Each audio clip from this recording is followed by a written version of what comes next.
it's Nordstrom, a great department store that truly trusts its customers. The message here is, if you want to be trusted, you must trust first. The next step is to become a baker, not an eater. Let me explain. An eater sees the world as a zero-sum game. There's one pie. If you eat the pie, I don't eat the pie. If I eat the pie, you don't eat the pie. We have to rush to the pie. Whoever gets the pie first, whoever gets the most of the pie, gets to eat the most of the pie. A baker, by contrast, does not see the world as a zero-sum game. The baker sees the world as a rising tide that can float all boats. A baker does not say, I'll eat as much of the pie as fast as possible before anybody else does. A baker says, I can bake more pies. I can bake bigger pies. I can bake cookies. I can bake cakes. I can make it so that everybody eats more. If you want to be trustworthy, think like a baker, not an eater. The third thing is to do something truly great. A product or service that is great. I will tell you from first-hand experience, I've tried to enchant people with great stuff, and I've tried to enchant people with crap. And it is much easier to enchant people with great stuff.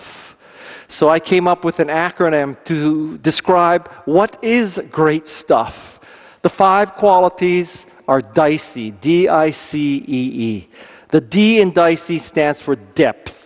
Great products, great services have lots of features.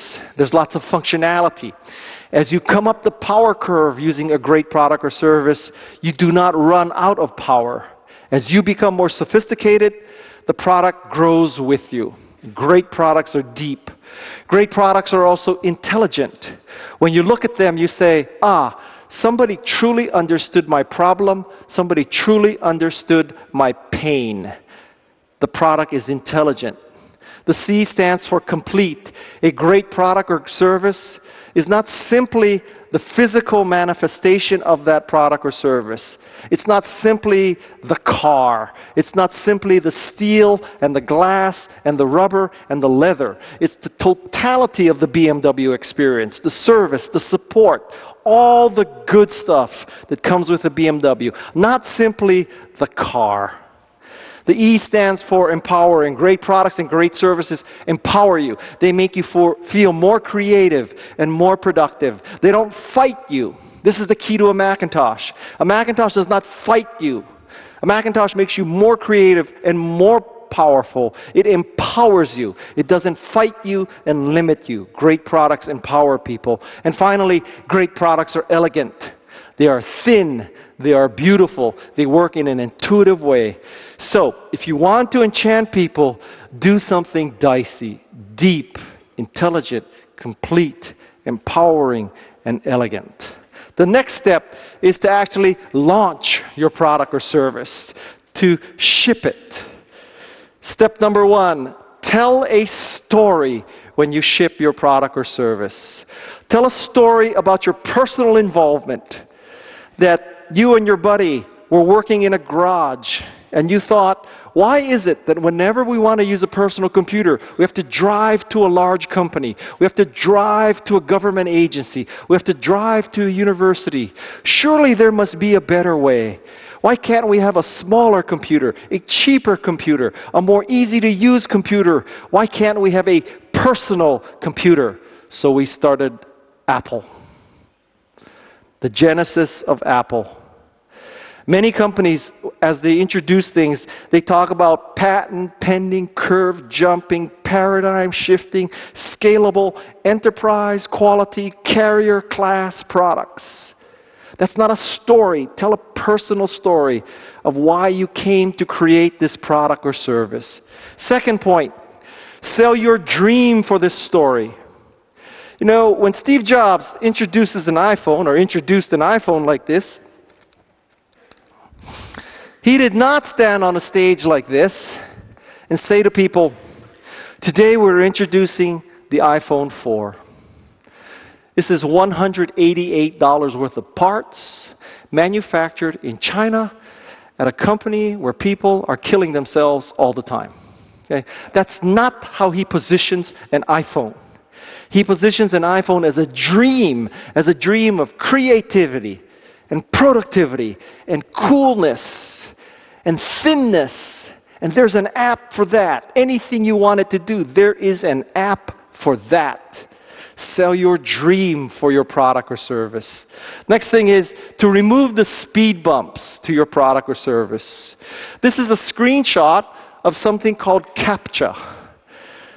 This CAPTCHA is a system that you encounter when you're registering for a website.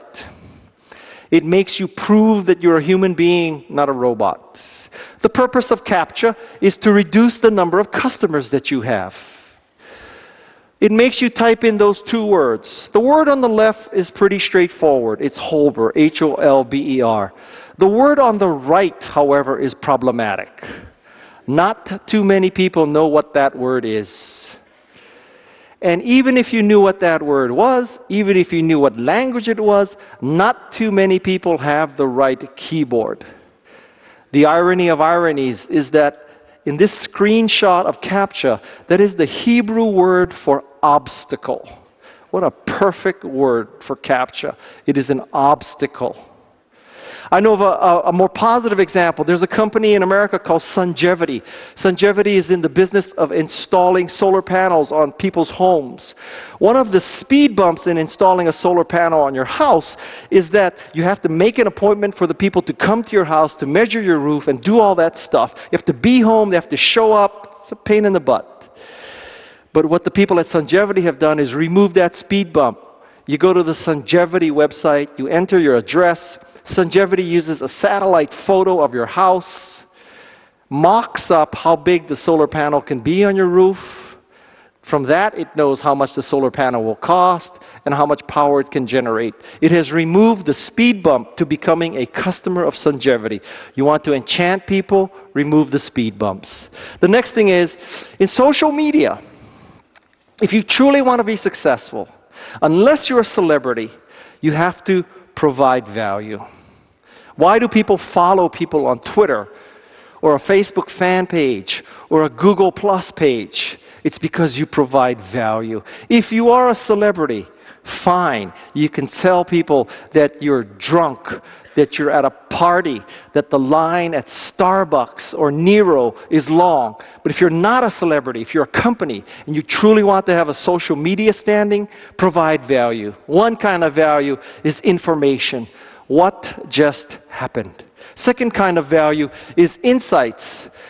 What does it mean that this happened? And the final kind of information and value is assistance. How do you avoid this bad thing from happening? Or how do you make this good thing happen for you? In social media, if you want to be successful, you should always be tweeting and updating and posting information, insights, or assistance. The next thing is, if you want to be successful as an enchanting marketer, you have to plant many seeds. There's two kinds of marketing in the world. Marketing 1.0. Marketing 1.0 is hierarchical.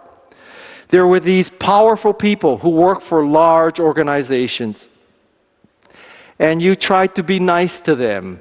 Or you hired a PR firm to be nice to them. Because you wanted these large publications to write about you. The thinking was, when these analysts and journalists and reporters, when these experts loved you and told the rest of the world to use you, they would make your product successful. Top-down, hierarchical, marketing 1.0. Marketing 2.0 is much flatter. It's because of Twitter and Facebook and Google Plus and blogs. Now you have to plant many seeds because the person who might make your product successful is Lonely Boy 15. Lonely Boy 15 has 15 followers, not 15 million. Lonely Boy 15 works in a dark room at his mother's house. Lonely Boy 15 does not work for the Wall Street Journal or the New York Times or the Washington Post or Wired or CNET or the BBC. Lonely Boy 15 is a simple user who has 15 friends. Lonely Boy 15 may make your product tip. Twitter is about 6 years old now. There's no article that's 6 years old that said someday Twitter will be one of the most powerful forces of communication in the world. Twitter was successful because 6 years ago at South by Southwest,